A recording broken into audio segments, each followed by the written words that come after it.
Merhaba sevgili seyircilerim. Oktay Usta'nın mutfağındasınız. 11 ayın sultanı Ramazan-ı Şerif ayında sizlere iftar sofrası için güzel bir tarif vereceğim efendim. Tarifimiz ana yemek olacak. Arap tava diyoruz. Ana yemeğimiz için Arap tavada sarımsak da kullanacağım içerisinde. İsterseniz böyle sarımsak kullanabilirsiniz. Bir de böyle yeşilinden kurutmuşlar. Tazesini kurutulmuş sarımsağı gördüm. Çok değişik, hoşuma gitti kıymetli seyircilerim. Evet, sarımsak, domates, 3 domates, 3 patates var. 2 tane patlıcan, 3 yeşil biber, 1 kırmızı biber kıymetli seyircilerim. Geçiyoruz bu tarafa. Domates salçası ve biber salçası, birer kaşık, 1 çay kaşığı kimyon. Damak zevkinize göre artırabilirsiniz. Ya da hiç koymayabilirsiniz ya da bu yeterli diyebilirsiniz. 1 tatlı kaşığı pul biber, karabiber, tuz olacak. Burada da şöyle acı biberlerim var. Acı sevenler için. İstiyorsanız koyabilirsiniz. Yağlı kıymam var burada. Dana döş bölümünden çekilmiş. 500 gram kıymetli seyircilerim. Bismillahirrahmanirrahim diyor ve Arap tava ana yemek hazırlıyorum sizler için. Birazdan ilerleyen dakikalarda da bir menüyü nasıl oluşturabileceğinizi paylaşacağım inşallah. Önce soğanı, patatesi, patlıcanları soyuyorum.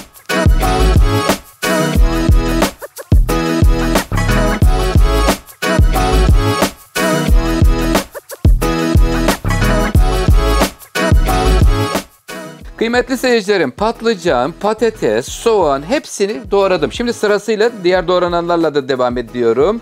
Domates doğradım. Bakın böyle önce hepsini bir çiçek motifi gibi alıyoruz. Biraz gözümüz, gönlümüz açılsın bölümünden de faydalanmamız lazım. Kıymetli seyircilerim. Evet, şimdi devam ediyorum. Doğranmış biberler geliyor şimdi.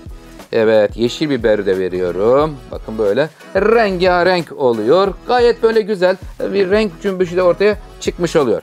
Şimdi yeşil biberlerden sonra hemen doğradığım kırmızı biber. Özellikle yazın bu yemeği bol sık sık yapabilirsiniz kıymetli seyircilerim. Böyle patatesin, patlıcanın, domatesin, biberin bol olduğu zamanlarda güzel olur Allah'ın izniyle. Sofralarda güzel bir renklilik katmış olur. Şimdi bakın. Hepsi kırmızı biber, yeşil biber, domates hepsini koydum. 2 diş burada sarımsağı şöyle buraya koyduktan sonra biraz da şu yeşilinden de serpeceğim.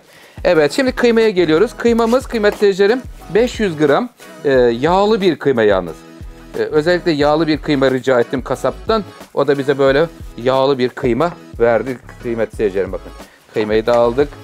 Şimdi evet geliyoruz salça. Önce tuzunu vereyim. Tuz miktarını kendi damak zevkinize göre ayarlayın. Fazla kaçırmamaya özen gösterelim lütfen. Hemen karabiberini veriyorum. Güzel, baharatlı, lezzetli bir ana yemek geliyor sizler için kıymetli seyircilerim. Burası 1 çorba kaşığı biber salçası, 1 çorba kaşığı domates salçası. İner misin canım? Sevgiyle indi. Şimdi baharatlara geliyoruz. 1 çay kaşığı koydum. Bizim çocuklar çok fazla sevmiyorlar. Böyle kimyonu çok baskın gelirse. Ondan dolayı şuraya ver açtım şöyle, bakın kimyonu verdim. Ondan sonra kıymetli seyircilerim pul biber şuraya şöyle gezdiriyorum. Güzel. Acı sevenler için acı biber. 2-3 tane onu da aldım. Birazcık sarımsak demiştim. O yeşil sarımsak, tazeden kurutulmuş olan sarımsaktan da şöyle hafif veriyorum. Ve zeytinyağını veriyor. Güzelce harmanlıyorum. Üzerine bir yağlı kağıt. 180 derece ya da 190 derece fırında pişme süresini fırından çıkınca sizlerle paylaşacağım kıymetli seyircilerim. Çok güzel oldu.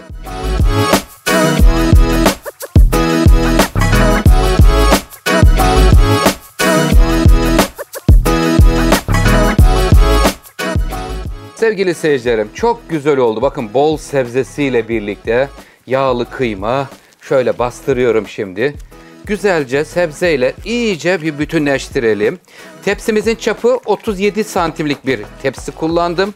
Burası yaklaşık olarak kıymetli seyircilerim 10-12 kişiye yeter Allah'ın izniyle. Birazdan çorba, yanına neler olabileceğini de inşallah paylaşacağım sizlerle. Güzelce şöyle sıkıca bastıralım.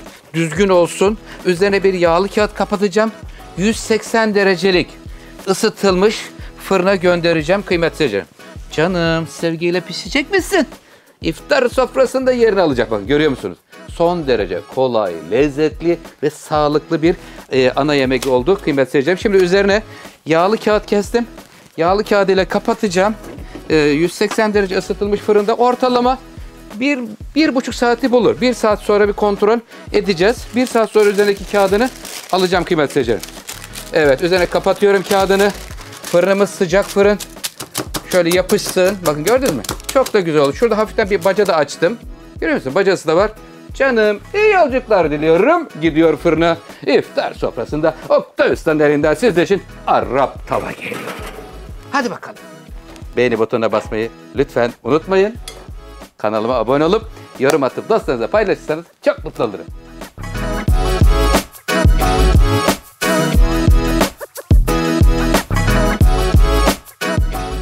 Güzel kokular geliyor fırınımızdan kıymetli seyircilerim. Arap tava geliyor.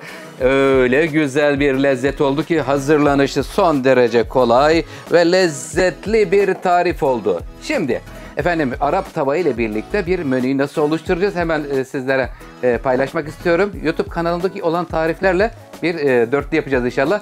Altın sarısı mercimek çorbası. Yanında bir pirinç pilavı, tane tane dökülen bir pirinç pilavımız var. YouTube'da Arap tava, peşinden de şerbetli tatlı isterseniz şöyle şekerpare veya revani tatlısı öyle güzel olur ki. Sevdiğiniz insanlar inşallah iftar sofranızda olsun. Rabbim oruçlarınızı kabul etsin kıymetli seyircilerim. Sizler bana destek oluyorsunuz. Allah hepinizden razı olsun. Kanalıma abone olup yorum atıp dostlarınızla paylaşıyorsunuz. Çok teşekkür ediyorum. Sağlıklı günler diliyorum. Hayırlı iftarlar diliyorum. Kendinize iyi bakın. Hoşça kalın. Sağlık kalın. Özür dilerim hemen unutup hatırlatayım.